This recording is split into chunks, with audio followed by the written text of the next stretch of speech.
Failure is success in progress. Albert Einstein. My friends, each and every day we ask you to be in the market 10 to 15 minutes, practice trading, learning by doing. On-the-job training, it'll be the most valuable 10 to 15 minutes you spend towards your financial future each and every day, and spend it with us. There's great trainings that we send out every single day for everyone who subscribes at chartingwealth.com, subscribes. And also to our Patreon members, you get our trade execution summary grid fresh off the press each and every day. Thursdays has already been uploaded. I emailed out accidentally yesterday's today, but please go to the Patreon page, and as Patreon members, you'll log right in. And I just didn't want to fill up your box with another email, but I did correct it just now. I caught it because I said the numbers didn't change as I was looking at things, and I realized I pasted up the wrong one. I am so sorry. The right one is at the Patreon page. Remember, regardless of whether you can get email or not, go to the Patreon page every day, and you get the entire trade analysis and execution plan for all 5 of the ETFs that we follow every day. That's what we're about to cover. And of course, it's the 5+ day ETF, trading analysis and execution plan. Let's jump first into the S&P 500. I'll tell you, stocks and bonds are up. Gold and Bitcoin are down. As we look at the S&P 500, we can see how we're reaching a higher high. We're up now. We have hit the prior high, which is beautiful. We closed today higher than the prior high, which was 610.78, right around there. Closed at 611.87, and boom, we just keep going up. We have been long this entire time. We are still long, and in fact, we are longer today than we were yesterday. Backtest accuracy's fallen by a couple of points. Again, that trade execution summary grid's available for all our Patreon members with the percentage directional probability, your entry and exit points, your expected moves, and the backtest accuracy. As we look, we have a nice green 2-day candle, higher than average volume. We're already up to average volume on the weekly, and that is beautiful because we still have one more day to go, don't we? So things are great. Now, will we be able to push higher and keep going? We're going to be paying attention to that. We are still long, though. What about the NASDAQ? Up even more. We can go ahead and get rid of this higher band, actually on both of these now, but we'll get rid of this one first on the Q since it's pushed clearly through it.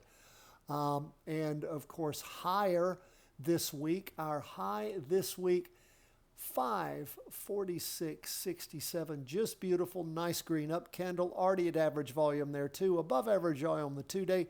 Just a good day for stocks overall. And of course, we are long on the NASDAQ 100 also. Our percentage probability continued up movement's fallen off about 5 points. Our backtest accuracy has reduced a little bit because, of course, we're pushing up to higher highs and some exuberance there. So be careful. Up 0.94% for the day. We are still bullish and long, of course, on both our indexes, the NASDAQ 100, the tech stocks, and the big boys on the S&P 500. Let's move on to where we are on TLT. Now, we've been vacillating a little bit between bullish and bearish at just around a coin toss. We are up today 0.50%. I started calling this possible when we saw things with an interim low with that high volume, then 2 dojis, then a spinning top, and it just continues to just move up slowly, inexorably, but moving up. Right there at average volume on the 2-day, we can see average volume down the line for a lot of the half-day movements. Got a little bit more to go, and we may very well, by the end of this week, hit average volume at the end of the day on Friday. Last time we had average volume goes all the way back to the doji on that turnaround week on beginning the 2nd of June. So we will keep an eye. I am still long. Our charts are vacillating back and forth between a little long, a little short. Today we're a little short. backtest accuracy is not that high. Backtest accuracy on everything is falling off as we remain primarily bullish on everything. The real oscillation here is on 20-year U.S. government bonds, but I've been long on that. Now let's move on to where we are on gold. And I've also told you my concerns about gold. We still have a decent probability percentage of continued up movement in gold. The backtest accuracy slacked off a little bit, but we are still technically, as far as our numbers go, long on gold. We pulled back just a little bit today, 0.11%, nothing to speak of. You can just sort of see on the half day where it's been clicking along sideways since the big down day on Tuesday morning, where we just had things slam right through, of course, that weekly trend line on the 2-day. We can, on the half day rather, and on the 2-day also. We saw that happen on the Monday, Tuesday, and that of course was primarily, since things were up a little bit on Monday, primarily on Tuesday. And we've continued on. We hadn't hit the low of the earlier week, but we have crushed through the weekly trend line. Now, red volume, of course, means we open lower than the prior close, so that's showing some weakness too in gold. Not feeling that great about gold. I'm not feeling as positive as our trade execution summary grid and the numbers show us, but we'll continue to watch, wait, and see. When you break the weekly trend line like that, again, that means a lot to me. When we start saying, and again, doesn't mean it's necessarily going to go down. We had a decent red down candle with average volume, which would have made you think things were really going to hammer down, and then gold recovered.